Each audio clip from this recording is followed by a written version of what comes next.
Hello दोस्तों, welcome to my astro guide. और आज हम बात करने वाले हैं कुंभ राशि, जिसे हम एक्वेरियस साइन कहते हैं या कुंभ लग्ना।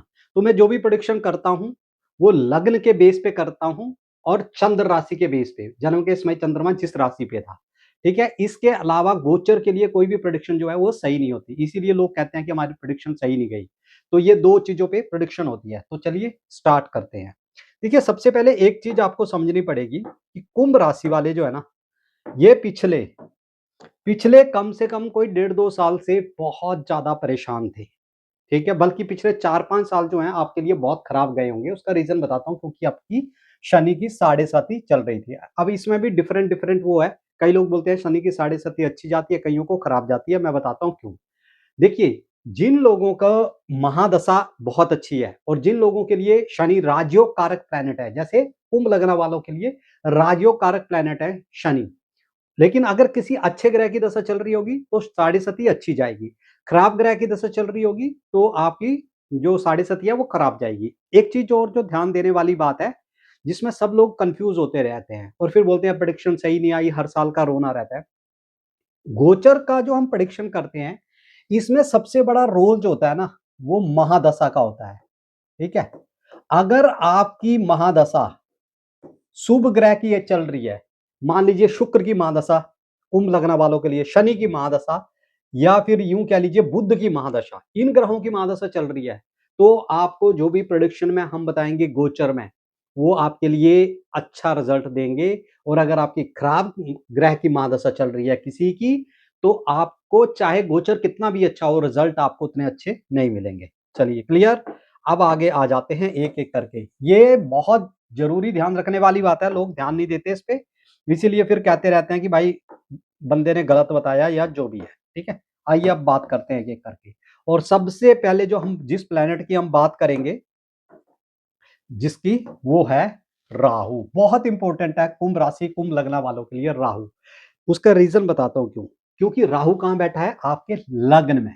अब राहु एक ऐसा प्लेनेट है जो आपकी दशा और दिशा दोनों को बदल देता है। लगन में बैठ के राहु जो है व्यक्ति को बहुत ज्यादा एम्बिशियस बनाता है, ऑब्जर्वर बनाता है, लेकिन क्या करता है साथ में? डाउट भी क्रिएट करता है। कोई भी दोस्तों साल आपके लिए अच्छा या बुरा नहीं होता, अच्छी और बुरी होती है महादशाएं। और अच्छा साल और बुरा साल का मतलब ये होता है कि कुछ चीजें गोचर में आपके फेवर में होंगी और कुछ चीजें आपके फेवर में नहीं होंगी। तो आपका फोकस अगर जो चीजें आपके फेवर में नहीं है वहां पे रहेगा तो आप परेशान रहोगे। लेकिन अगर आपका फोकस उन चीजों पे रहेगा जो गोचर में आपके लिए अच्छी हैं, तो आपका वो साल अच्छा रहेगा। तो ये आपका अपना डाउट जो है ना, आप निकाल दीजिए कि यार ये साल अच्छा नहीं है। ऐसे तो आपके लिए कोई भी साल अच्छा नहीं होगा। ठीक है, अब राहु लग्न में बैठी। देखिए, राहु एक ऐसा प्लेनेट जो ऑब्जर्वर है, शार्प माइंड है, एम्बिशियस है, अपने आप को जानता है, बस अपने बारे में जानता है। कहता है मुझे सेल्फ, अपने सेल्फ के बारे में जानता है। तो भैया ये साल है आपका अपने सेल्फ को जानने का, अपने सेल्फ को री इन्वेंट करने का। री इन्वेंट करने का मतलब क्या हो गया कि अब तक जिस तरह से आप अपना काम चला रहे थे, जो काम अभी तक कर रहे थे, उसको आपको छोड़ना पड़ेगा। अपने अंदर कुछ ना कुछ अपना वैल्यू एडिशन करना पड़ेगा। अपने आप को आपको लोगों को दिखाना पड़ेगा, प्रेजेंट करना पड़ेगा। अगर आप ऐसा नहीं करते हो तो राहु आपके लिए दिक्कत जो है वो परेशान करेगा। क्योंकि ये ईयर है, लग्न में बैठा हुआ है। देखिए उसका रोल, देखिए वो क्या है, ब्रॉड विजन है उसका, सोच बड़ी है, अपनी सोच को बदलना पड़ेगा। आप लोगों के लिए अच्छी बात क्या है यहाँ पे राहु की? सबसे बढ़िया बात यह है आप लोगों के लिए राहु की कि बृहस्पति जो है वो भी बहुत फेवरेबल है। ये रहेंगे यहाँ पे, कब तक रहेंगे यहाँ पे? 31 मई तक। मतलब ईयर का जो फर्स्ट हाफ है वो आप लोगों के लिए बहुत इंपॉर्टेंट होने वाला है। बृहस्पति यहां से राहु को दृष्टि देंगे और राहु बृहस्पति को दृष्टि देंगे, पंचम हाउस को। ये है आपका नॉलेज का हाउस। ठीक है, ज्ञान का घर, आपकी बुद्धि का घर, आपके विवेक का घर, आपकी सोच का, आपका थॉट प्रोसेस बिल्कुल पूरा का पूरा 2026 में चेंज हो जाना चाहिए। जो तरीका आप पहले आजमा रहे थे उससे आपका काम नहीं चलने वाला, नहीं चलने वाला। आपको अपने अंदर सुधार लाना पड़ेगा, आपको अपने ऊपर रीवर्क करना पड़ेगा और अपने लिए कुछ सोचना पड़ेगा, कुछ बड़ा विजन आपको यहाँ पे रखना पड़ेगा। और उसमें मदद कौन करेंगे? जुपिटर, बृहस्पति वहां से यहाँ पे देखेंगे।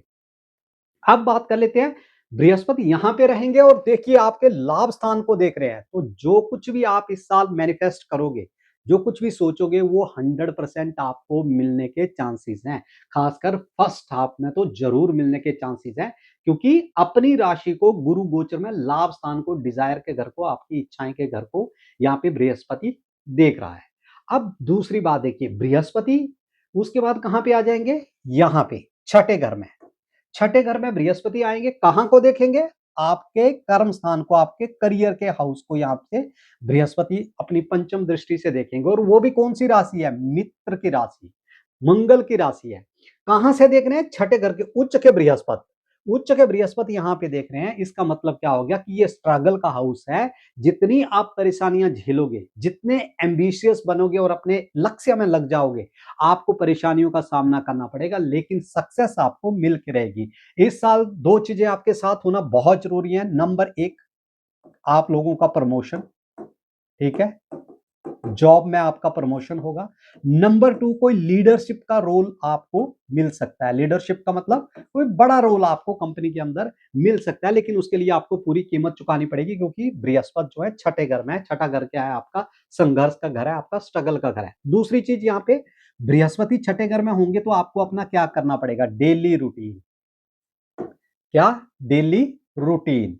आपको अपना डेली रूटीन जो है वो चेंज करना पड़ेगा, ठीक है? उसमें आपको थोड़ा-सा पॉजिटिव चीज़ों को ऐड करना पड़ेगा अपने डेली रूटीन में। जो चीज़ें आपकी ग्रोथ में आपके लिए काम करती हैं, आपके मेंटर की एडवाइस हो गया, ठीक है? अपना काम करने का तरीका हो गया, आपका फ़ोकस चेंज करने की ज़रूरत है। उसके बाद देखिए बृहस्पति यहाँ पे कहाँ कब तक रहेंगे? 31 अक्टूबर तक तो बृहस्पति यहाँ पे रहेंगे। उसके बाद देखिए बृहस्पति का गोचर यहाँ पे, और यहाँ से फिर 1, 2, 3, 4, 5 5वीं दृष्टि से आपके लाभ स्थान को।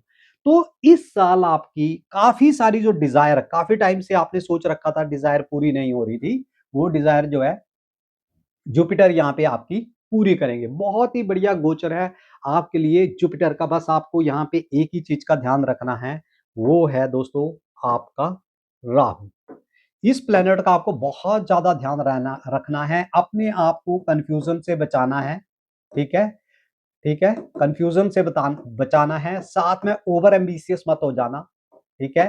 ओवर एम्बिशियस नहीं होना है, और अपने ऊपर जो है बहुत ज़्यादा वर्क करना है, और उसमें क्या करेंगे? बृहस्पति आपका साथ देंगे।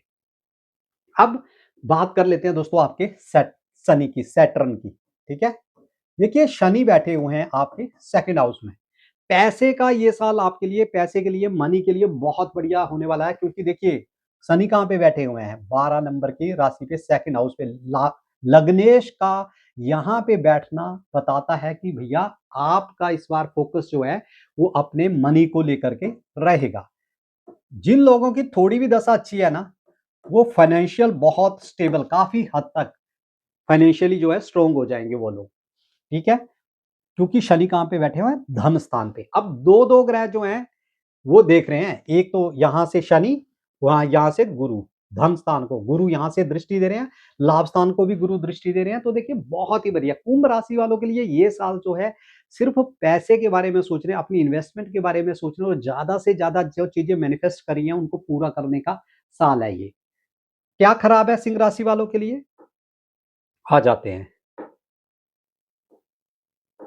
अब सारा चीज अच्छी तो नहीं होती ना, मैंने पहले ही बोला था कि अपना फोकस जो खराब चीज है वहां से हटाना है, और जो सही चीज है उस पे अपना फोकस लगाना है। अब जो लोग मैरिड हैं उनके लिए थोड़ा सा यहाँ पे प्रॉब्लम है। खराब क्या है? ये केतु, ये खराब चीज है। केतु का 7th हाउस में बैठना ये बताता है कि आपके रिलेशनशिप में जो है वो फासले, डिस्टेंस बनेगा, तनाव रहेगा, टेंशन का माहौल रहेगा अपने पार्टनर के साथ, ठीक है? ये चीजें आपको ध्यान रखनी है। अब ये अच्छा कैसे हो सकता है? केतु क्या है? एक धार्मिक ग्रह है, ठीक है? जो कि अध्यात्म को रिप्रेजेंट करता है। केतु क्या रिप्रेजेंट करता है? अध्यात्म को। तो आप जितनी ज्यादा अपने स्पाउस के साथ चैरिटी के बारे में बात करोगे, अध्यात्म के बारे में बात करोगे, अध्यात्म से जुड़े रहोगे, उतना जो है केतु यहाँ पे आपको अच्छा फल देगा। साथ में ये भी डिपेंड करता है कि केतु कुंडली में कैसे बैठा हुआ है। राजयोग कारक केतु है, अच्छी प्लेसमेंट है तो रिजल्ट उतने खराब नहीं आएंगे, अच्छे रिजल्ट देखने को मिलेंगे। लेकिन अगर केतु आपका खराब भी है आपके बर्थ चार्ट में, तब भी आपको ये ध्यान रखना है कि आपको थोड़ा-सा स्पेस दे के रखना है। केतु जो है आइसोलेशन देता है, अकेलापन देता है। तो जितना ज़्यादा आप लोग स्पेस देके रहोगे, एक-दूसरे को स्पेस दोगे, एक-दूसरे को इज़्ज़त दोगे, वहाँ पे उतना ज़्यादा केतु आपका पॉज़िटिव वर्क करेगा। ठीक है? अब आपको हो सकता है चीज़ें धीरे-धीरे समझ आ रही हों कि क्या चीज़ें खराब होती हैं और कैसे चीज़ें अच्छी होती हैं। अब जो भी रिज़ल्ट मैंने बताए हैं, ये भी डिफरेंट पर्सन के लिए डिफरेंट होंगे, डिपेंड करता है दशाओं के ऊपर। अब एक चीज़ और आपको मैं यहाँ पे बताने वाला हूँ, केतु का हो गया यहाँ पे। अब मैं दूसरी बात यहाँ पे करने वाला हूँ शनि। शनि यहाँ पे है, तो क्या बताता है यहाँ पे, आपके अष्टम भाव को वो कर रहा है, दृष्टि दे रहा है, सप्तम दृष्टि वहां से। ये क्या है, आपका अष्टम भाव, हाउस ऑफ चेंज। बहुत ज्यादा चांसेस है, वो गुरु खुद ये 10वें घर से अष्टम है, 5वां घर उसमें है, तो इस बार जॉब चेंज बहुत लोगों की होगी। ठीक है, ऊपर से यहाँ पे गुरु बैठे हुए हैं। ठीक है, तो गुरु का यहाँ पे बैठना क्या इंडिकेट करता है कि जो लोग बेबी वगैरह का बच्चे के लिए प्लानिंग कर रहे हैं ना, बेबी के लिए, उनके लिए भी ये ईयर बहुत अच्छा है। जो रिलेशनशिप में आना चाहते हैं उनके लिए ये ईयर बहुत अच्छा है, लेकिन जो ऑलरेडी मैरिड है उनके लिए दिक्कत है, क्योंकि मैरिज का हाउस ये है। लव रोमांस के लिए टाइम बहुत बढ़िया है। लॉन्ग टर्म इन्वेस्टमेंट किसी ने करनी हो, बहुत ही बढ़िया टाइम है यहाँ पे। और वैसे भी इन्वेस्ट सेकंड हाउस जो आपका धन का, आपकी संपत्ति का हाउस है, वहां पे कौन बैठा हुआ है, शनि। तो शनि का वहां पे बैठना बताता है कि जो भी चीज करोगे, जो भी इन्वेस्टमेंट करनी है, आपने लॉन्ग टर्म करनी है। तो होप वीडियो आपको अच्छा लगा है। वीडियो अच्छा लगा होगा तो चैनल को कर दीजिए सब्सक्राइब। अपनी मंथली प्रेडिक्शन जानने के लिए चैनल से जुड़े रहिए। Thank you.